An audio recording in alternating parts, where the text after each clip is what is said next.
He is buried as a hero. The gravestone at St Andrew's Church in North Weald, Essex, carries the standard Commonwealth War Graves Commission design. White Portland stone, the inscription measured out in the plain language the Commission used for more than 1 million men. Pilot Officer Montague Hulton-Harrop, September 6, 1939. His country's service recorded in stone. What the stone does not say is that he was shot in the back of the head by a Royal Air Force pilot, that his Hurricane glided down in a slow left-hand turn, engine quiet, controls slack, no one at the stick, and came to earth at Manor Farm, Hintlesham, in a Suffolk field 5 miles west of Ipswich. That the man who gave the order that killed him went on to become one of the most decorated fighter aces in RAF history, and that the full official account of what happened that morning was locked inside a classified file for 8 decades. Hulton-Harrop was 26 years old. He was the first British pilot killed in the Second World War. His death came 72 hours after Neville Chamberlain's broadcast, before a single Luftwaffe aircraft had crossed into British airspace under hostile orders, before the Battle of Britain, before any of the events that would eventually give the RAF its mythology. The enemy that killed him wasn't German. It wore the same uniform he did. The engagement that claimed his life became known in RAF internal records as the Battle of Barking Creek. The name carries a note of dark comedy proportional to the gravity of what it covers. On September 6, 1939, Fighter Command scrambled, flew and opened fire on its own aircraft. The RAF's first aerial combat of the war wasn't against the Luftwaffe. The pilot who ordered the attack was a South African flight lieutenant named Adolf Malan. He didn't die in a field in Suffolk that morning. He survived the war, flew through the Battle of Britain, accumulated a kill count that ranked him among the finest fighter pilots Britain produced, and was decorated 4 times. His name is on the Battle of Britain monument on the Victoria Embankment in London. His tactical document, 10 Rules for Air Fighting, was circulated to every fighter command squadron and memorized by pilots who credited it with keeping them alive. The file containing the full account of what Malan had ordered on September 6, 1939, remained classified until 2019. He had been dead for 56 years by then. Britain had been building its air defence network for 4 years by the time war arrived, and what it had assembled was genuinely remarkable and genuinely unfinished. The chain-home radar network stretched along the eastern and southern coastlines in a line of tall steel transmission towers. The plots from each station fed through a layered network: filter room, group operations, sector control. At Fighter Command's filter room at Bentley Priory, a Victorian country house north of London, pressed into service as the nerve centre of Britain's air defence, plotters wearing headsets slid coloured arrows across a large horizontal map as radar returns updated, building a real-time picture of the sky above Britain. Controllers on raised platforms above them translated the map into orders over direct landlines to squadrons sitting at dispersal. The architecture of the whole system, conceived by Robert Watson Watt and given operational form by Hugh Dowding, was without parallel anywhere in the world. The filter room itself smelled of cigarette smoke and chalk and warm electrical equipment. Plotters stood around a table 40 feet across, moving markers with long wooden rakes, updating the picture every few minutes as new plots came through. Above them, on the balcony level, controllers wearing headsets watched the table and spoke quietly into their mouthpieces, directing aircraft they couldn't see toward contacts they couldn't verify. The system's elegance was real, so was its fragility. The IFF, identification friend or foe, was supposed to be the critical link. A transponder fitted to a friendly aircraft would respond to a ground station's radar interrogation with a coded signal identifying it as British. When it worked correctly, a controller looking at a radar plot could distinguish friendly aircraft from hostile ones with reasonable confidence. In September 1939, neither the transponders nor the ground station readers were functioning with anything like universal reliability. IFF wasn't fitted to every aircraft in fighter command. Ground stations weren't uniformly equipped to process the responses. Under the speed and pressure of a genuine scramble, the verification procedures that peacetime exercises had established were the first things to compress. The chain-home operators had a second vulnerability, less a procedural gap than a physical one. The Canewdon station near Southend-on-Sea, positioned to cover the Thames estuary, had a fault in its sensing configuration. The station's antenna arrangement caused aircraft flying to the west of the station, tracking inland over British territory, to appear on its display as if approaching from the east, from the sea, from the direction of Germany.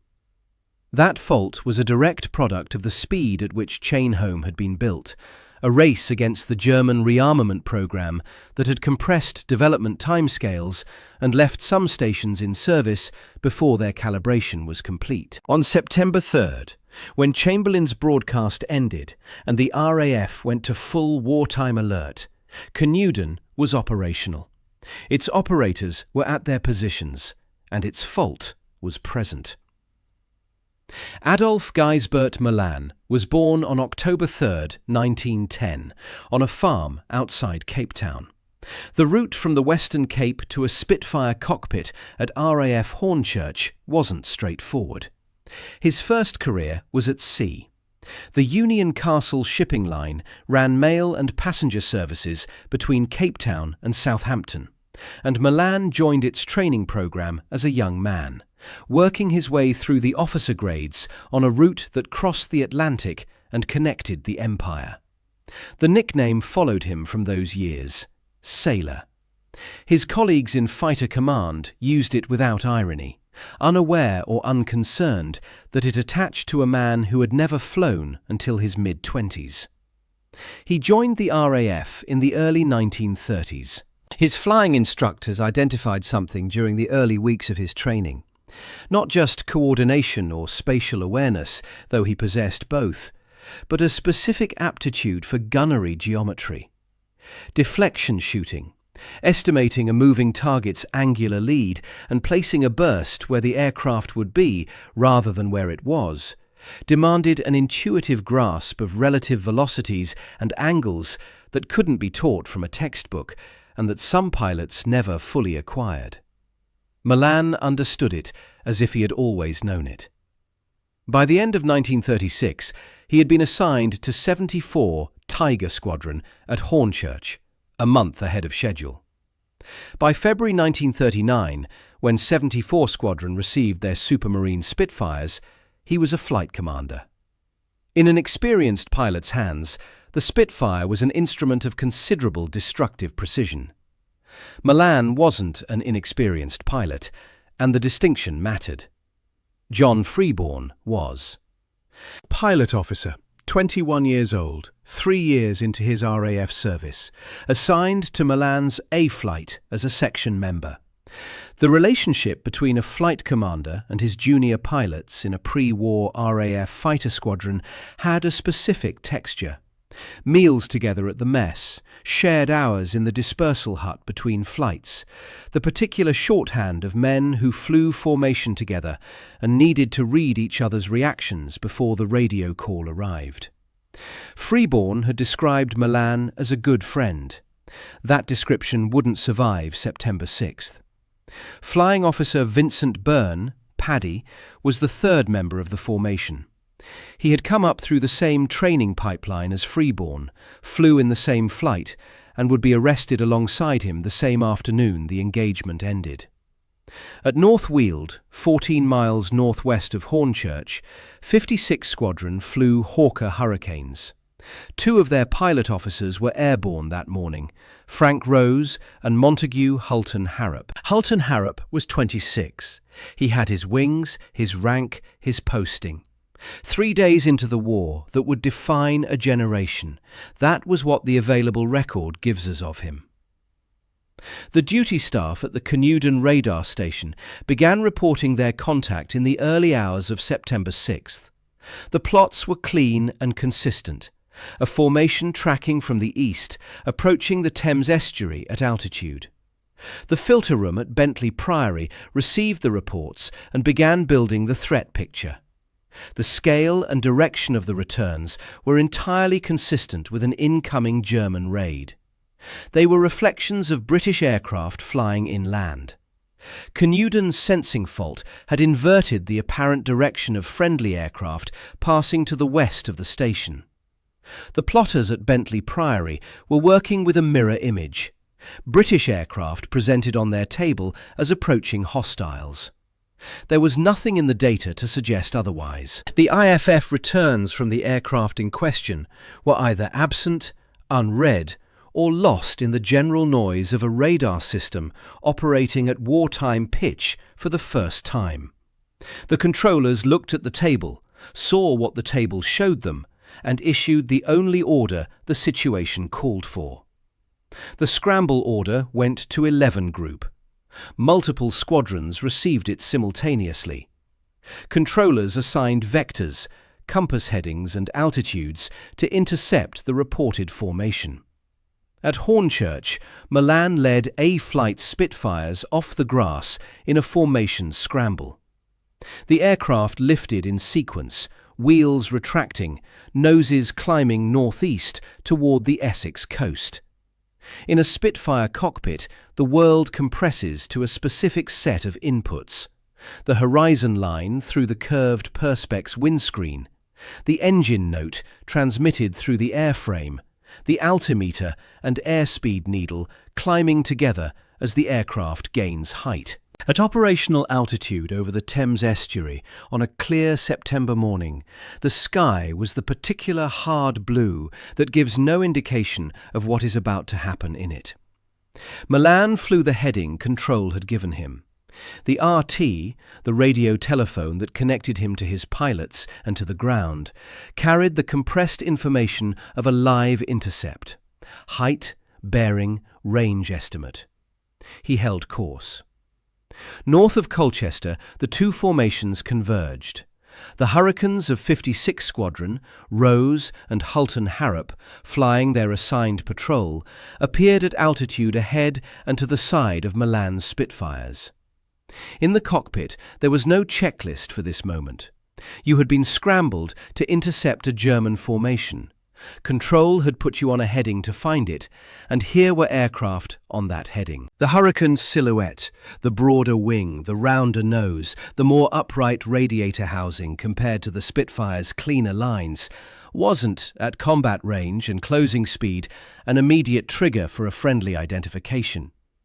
Both aircraft wore standard RAF roundels, but roundels at the distances involved in a fast intercept, in the quarter-second window a fighter pilot had before an opportunity dissolved, weren't always the decisive factor against a threat plot that had come direct from the filter room. Malan called the contact over the RT. The phrase that followed, "tally-ho," wasn't ambiguous in RAF operational practice. It meant he had visual on the enemy and was commencing attack. Freeborn banked into the engagement. He was at the controls of a Spitfire closing at speed, with his flight commander's identification call in his earphones and 8 guns in his wings. The target was ahead of him. The targeting sequence in a fighter engagement wasn't a deliberate, considered process. It was trained response compressed into seconds. Align, adjust for deflection, hold. The crosshairs settled on the Hurricane, flown by Montague Hulton-Harrop. Freeborn fired. The rounds struck the Hurricane's fuselage and cockpit. Hulton-Harrop was hit in the back of the head. He was dead before any voluntary action was possible. His hands came off the controls. The Hurricane, a 1,000-horsepower aircraft pointed at the English countryside, entered a slow, smooth left-hand glide, the aerodynamics holding it level for a moment before gravity completed what the guns had started. Witnesses on the ground described a deliberate-looking descent, the aircraft settling in a wide arc, almost peaceful from below. It struck the earth at Manor Farm, Hintlesham. Burns' burst caught Frank Rose's Hurricane. Rose felt the impact. Aircraft damaged, controls deteriorating, and made the decision that the situation required. He unclipped his harness, rolled the canopy back against the slipstream, and went over the side. He pulled his ripcord at altitude and came down in a field in Essex.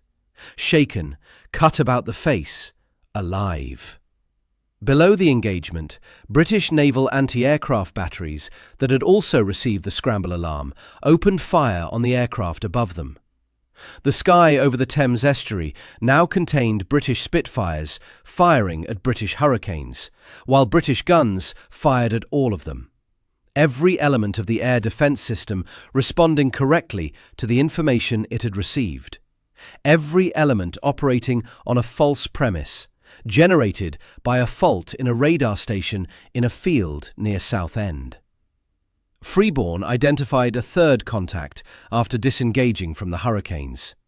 Twin-engined, unrecognised in the compressed cognition of a live engagement that had just killed a man. He moved to attack. His wingman placed his own aircraft physically between Freeborn's sights and the target, a drastic, deliberate act by a pilot who had recognised what his section leader had not. The aircraft was a friendly RAF Blenheim. The engagement that had already killed one British pilot had come within seconds of killing a second crew. Malan's account of the moments immediately following his tally-ho call has been disputed ever since. He stated, after the event, that he had recognised the aircraft as Hurricanes almost immediately after giving the order, and had transmitted a countermand: "Friendly aircraft, break away." Freeborn and Byrne, in his telling, had not received it. One technical factor bore on the claim without resolving it. A device called the pipsqueak, built into the RAF's radio location system, automatically blocked all transmissions on a given frequency for 14 seconds of every minute. If the device had engaged at the specific moment Malan claimed to have transmitted, his message would have gone into silence. Whether the pipsqueak blocked a genuine countermanding order, or whether no such order was ever sent, and the device became a convenient technical explanation after the fact, was the central question the subsequent court-martial would be asked to settle. It didn't settle it cleanly. The engagement ended. Hulton-Harrop was dead in a Suffolk field. Rose was descending through the air above Essex. Malan was flying back to Hornchurch with a decision already forming: what he would say about what had just happened. The RAF arrested Freeborn and Byrne the same day. The charges assembled against them amounted to criminal negligence, leading to the death of Pilot Officer Hulton-Harrop. The court-martial was convened at Bentley Priory, Fighter Command Headquarters, the same Victorian country house whose filter room had received the false plots from Canewdon that morning. The proceedings were private. No press access, no public record, no contemporaneous coverage in any newspaper the historical record has surfaced. Whatever the country understood about the RAF's first aerial engagement of the war, it wasn't learning it from Barking Creek. The room at Bentley Priory had a specific quality. It was a room in which two junior pilots, one of them 21 years old, barely 3 years in the service, sat facing a charge of criminal negligence while their flight commander gave evidence for the prosecution. Malan took the stand as a prosecution witness. against his own pilots. His testimony was that Freeborn had acted irresponsibly, that the countermand had been transmitted over the RT, and that the failure to disengage lay with the men who had continued firing after his order to break away. In the formal architecture of the court-martial, he was the RAF's principal witness for the prosecution, against pilots he had flown with, trained alongside, and, in Freeborn's account, called his friends. The prosecution's case rested substantially on Malan's credibility. If the court believed he had given the countermand and Freeborn and Byrne had disregarded it, the negligence charge had a foundation. If the court doubted the countermand had ever been transmitted, the prosecution's logic collapsed entirely. Because if no order to break away was given, then Freeborn and Byrne had done precisely what trained pilots receiving a tally-ho call from their flight commander were trained to do. They had attacked the contact their leader had identified. Freeborn's defence counsel was Sir Patrick Hastings. He wasn't a man prone to circumspection. He cross-examined Malan and, in the course of that examination, identified the structural flaw at the heart of the prosecution's case. A flight commander who gave an attack order, whose junior pilots followed it, was now characterizing those pilots as criminally negligent for doing exactly what he had commanded them to do. The countermand existed only in the testimony of the man who had issued the original order, unverified by any independent source, occurring at a moment conveniently rendered untestable by the pipsqueak's transmission block. Hastings didn't frame his conclusion diplomatically. He called Malan a bare-faced liar. The court returned its verdict. Freeborn and Byrne were acquitted. The engagement was formally characterized as an unfortunate accident. The verdict didn't fill the gap it left. The court had rejected the prosecution's case, meaning at minimum it had found the evidence of criminal negligence insufficient to convict. But it had not placed the responsibility it declined to assign to Freeborn and Byrne anywhere else. Malan walked out of Bentley Priory without charge, having testified as a prosecution witness whose testimony had been called a lie by the defence, in a case the prosecution lost. That was the RAF's recorded outcome. It wasn't an exoneration of Malan. It was an acquittal of 2 other men, and silence where the question of the original order had been. Freeborn's view of what had happened in that room wasn't ambiguous, and over the following decades he made little effort to conceal it. He believed Malan had stood on the prosecution's side to protect himself from scrutiny over an order that had killed a man, shifting the legal exposure onto pilots who had simply followed it. The acquittal was the legal outcome. It wasn't the end of what Freeborn carried out of that room. He was still carrying it in 2009, 70 years after the engagement. The historical record notes a public statement he gave that year without reproducing its full content. The note attached to it's precise. He regretted the death of Hulton-Harrop for the rest of his life. The decision to classify the proceedings served the RAF's most immediate institutional need: Chain-Holmes' credibility. The Canewdon Fault had sent British fighters against each other in the first days of war. The revelation of that, the public knowledge that the radar network whose existence had been announced to the country as its principal line of defence, had generated a false raid plot resulting in the death of the first RAF pilot of the conflict, wasn't manageable propaganda at a moment when public confidence in the air defence system was the foundation of national morale. The fault was already being corrected. The weeks following Barking Creek saw the false alarm rate fall as operators gained experience and calibration tightened. But the correction of a technical failure is a separate matter from the public having no knowledge of what the failure had already cost.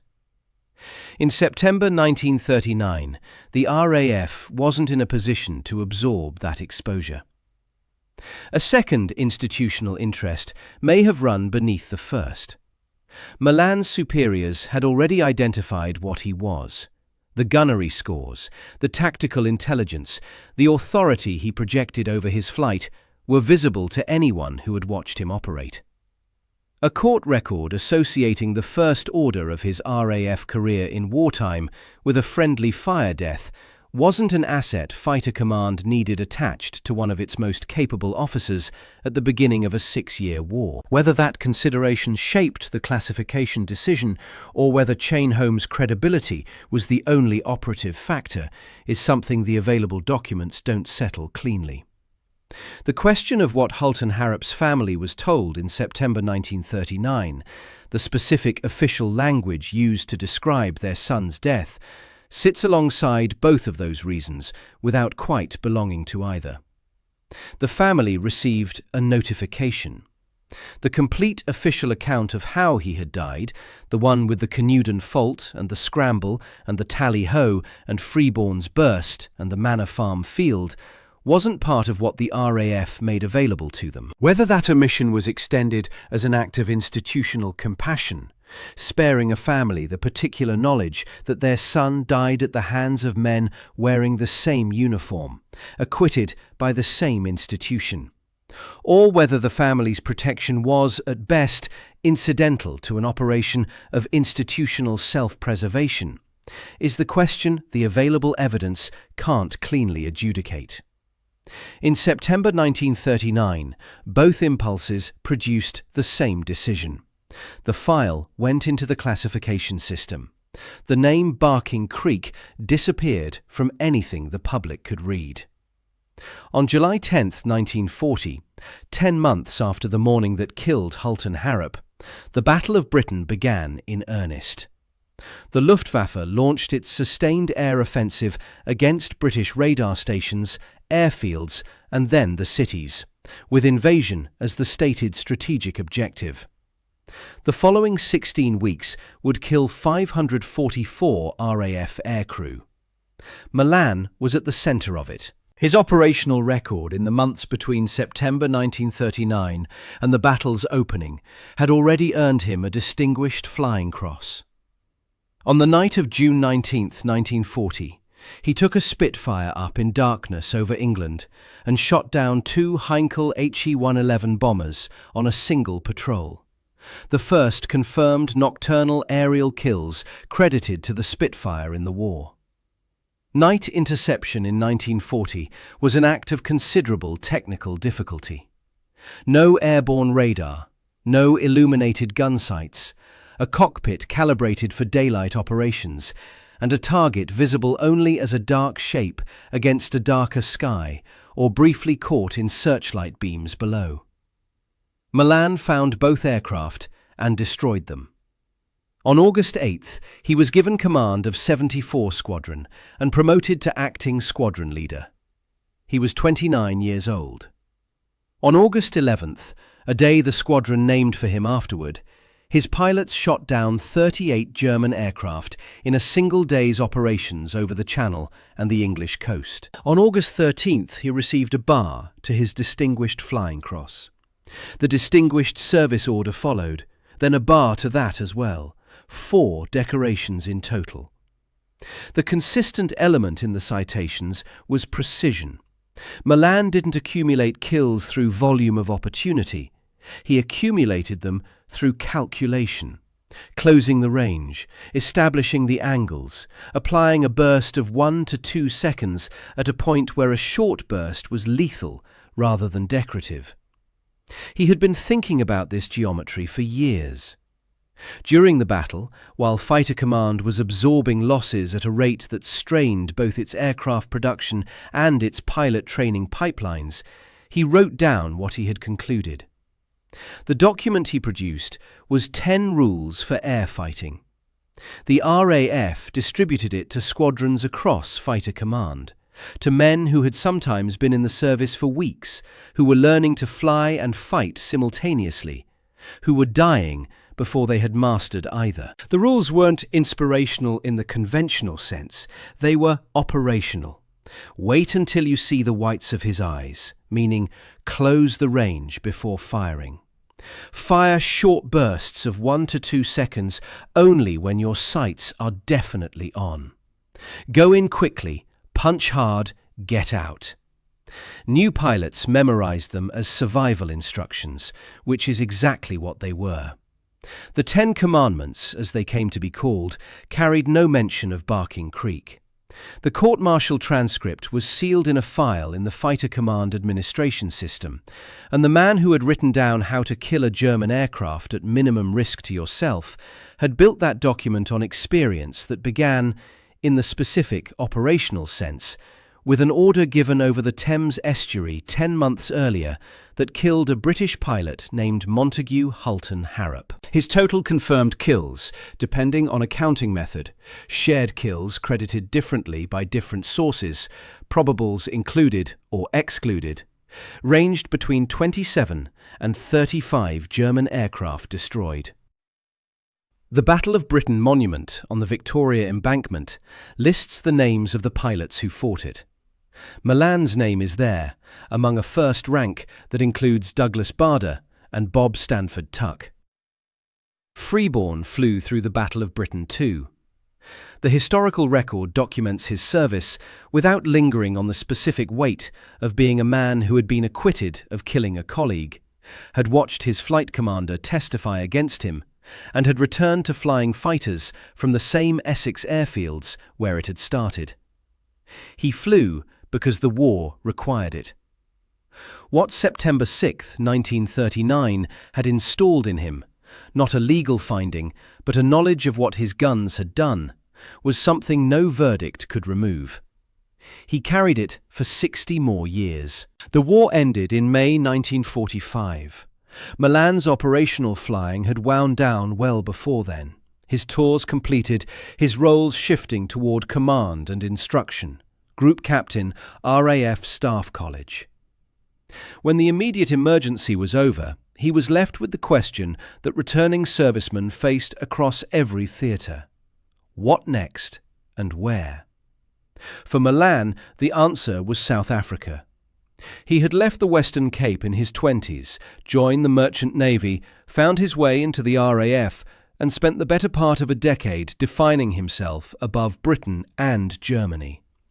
He returned to a country in the middle of a political transformation that he had not been present to resist.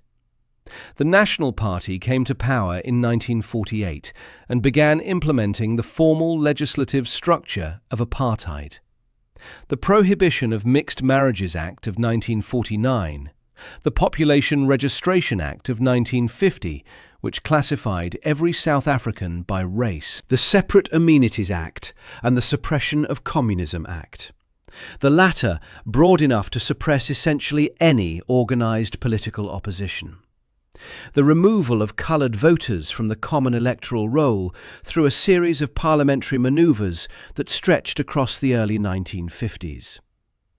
The framework was systematic and deliberate, and Malan, who had spent the war years fighting a European government premised on racial hierarchy, found it intolerable. In the early 1950s, he became the most prominent public figure of the Torch Commando, a South African veterans movement organised explicitly in opposition to the nationalist constitutional agenda. The movement drew its membership from former servicemen and women who had fought in the war and returned to find their government dismantling the values they believed they had been fighting for. At its peak, the Torch Commando had 250,000 members. Malan's 4 RAF decorations and his name gave it a public profile it would have struggled to command around a less recognisable figure.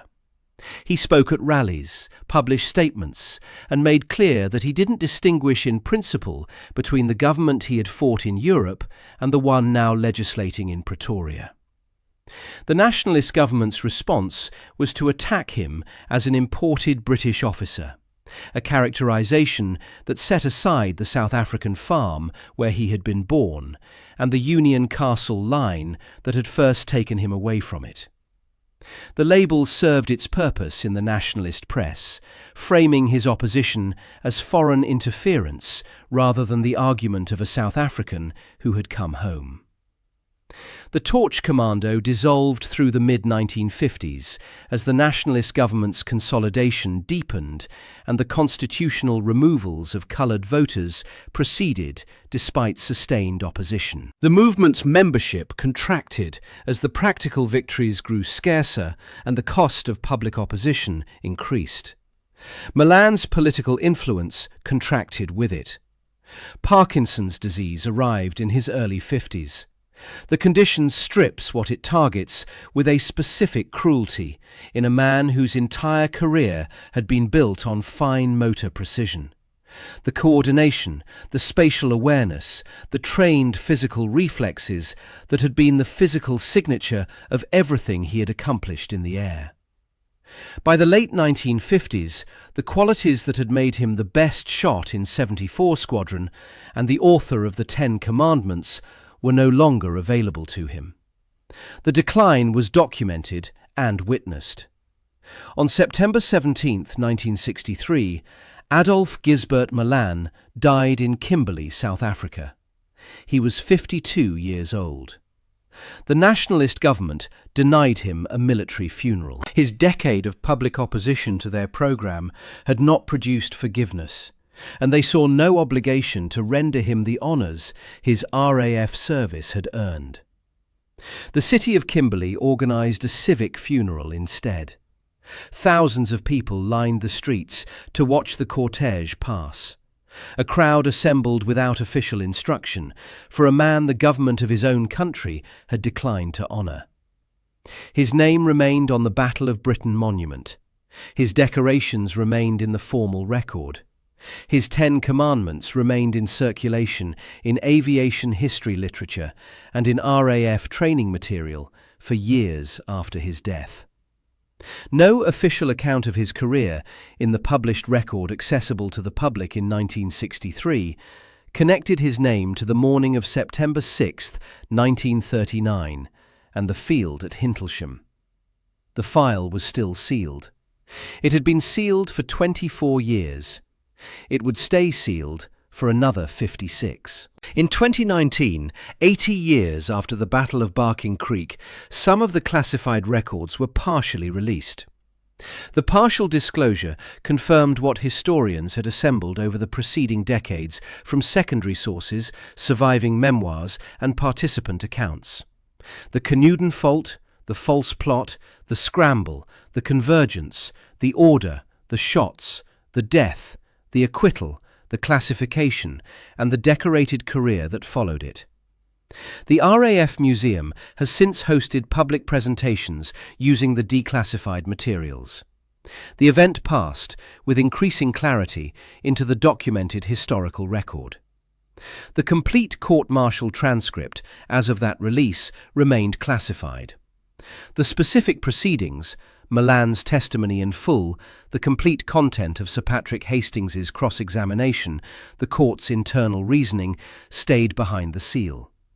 The partial release confirmed the shape of events, the mechanism by which Malan gave the order, and the precise legal and moral accounting of what followed, remains officially undisclosed.